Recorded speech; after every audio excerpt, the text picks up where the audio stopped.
Akhirnya Rusia masuk juga tentaranya ke Ukraina Timur. Putin mau belah negara Ukraina secara bertahap. Amerika Biden hanya bisa berkoar-koar menghujat Putin. Komunikasi politik dan langkah negara Amerika sekarang adalah nol besar.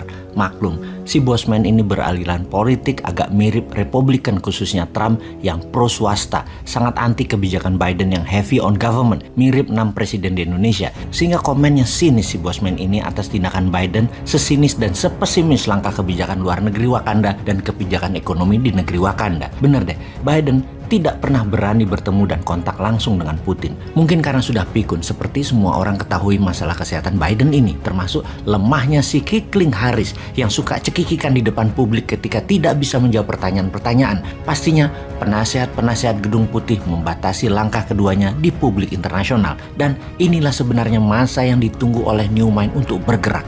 Di masa Biden untuk Indonesia berdaulat melawan IMF dan kaki tangan Amerika di dalam lembaga atau organisasi multilateral. Ya susah ya kalau yang dipikirkan pejabatnya hanya ekonomi elitis serta politik kekuasaan lingkar pribadi pejabat-pejabatnya. Lanjut deh urusi perut kalian itu. Kita kembali ke Putin yang tentaranya masuk ke timur Ukraina dengan judul Peacekeeping Army. Pemberontak separatis yang bergerak di dua wilayah Ukraina Timur yaitu Luhansk dan Donetsk yang dikenal dengan sebutan Donbas, wilayahnya tersebut akan dikendalikan Rusia, didamaikan versi Putin sih. Masuknya Rusia ini tanpa letusan senjata karena Putin dengan Morishkova 2.0-nya yang berkali-kali bosman urai memang menggunakan hybrid war strategi ini dan terbukti sangat efektif. Ini berkali-kali dijelaskan juga bahwa Tiongkok dengan obor, Amerika dengan Hairo, dan Rusia dengan Morishkova 2.0 semua strategi internasionalnya dan semuanya punya grand plan atau world map versi mereka masing-masing. Beda dengan negara yang diurus Lord, nggak ada peta kebijakan Indonesianya atau nation interestnya, yang ada peta kebijakan negara lain yang dipakainya. Kita bahas detailnya mengenai hybrid war ini di lain kesempatan. Memang susah kalau pejabat, nggak ada yang pernah ikut lemhanas secara benar untuk mengelola negara Wakanda ini. Yang ada di kantongnya aja yang dipikirin.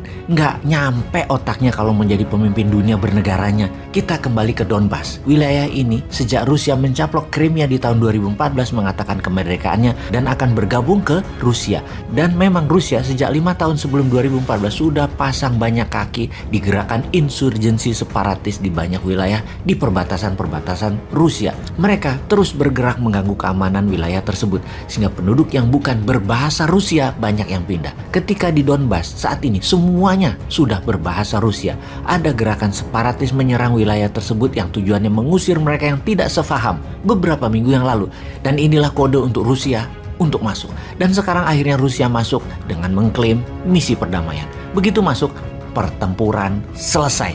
Bukan dimulai ya, selesai. Karena sudah takluk 100%. Donbas adalah wilayah penghasil batu bara dan memiliki banyak tambang batu bara, serta Donbas merupakan daerah industri. Ada sekitar 3,5 jutaan penduduk di sana yang semuanya berbahasa Rusia. Intinya, dua wilayah Luhansk dan Donetsk ini sudah takluk dan dianeksasi oleh Rusia. Dunia mau apa? Amerika bisa apa? NATO bagaimana bergeraknya? Semua sudah dibahas di video sebelum ini. Lengkap, termasuk pembenaran alasan Putin akan romantisme zaman Catherine the Great hingga kejayaan Soviet menggunakan Morishkova 2.0, bukan bedil-bedilan ala Hitler dan Perang Dunia Ketiga yang akan meluas. Itu bukan cara Putin. Senyap cara operasi intelijennya. Morishkova 2.0 adalah operasi intelijen, swift, silent, deadly.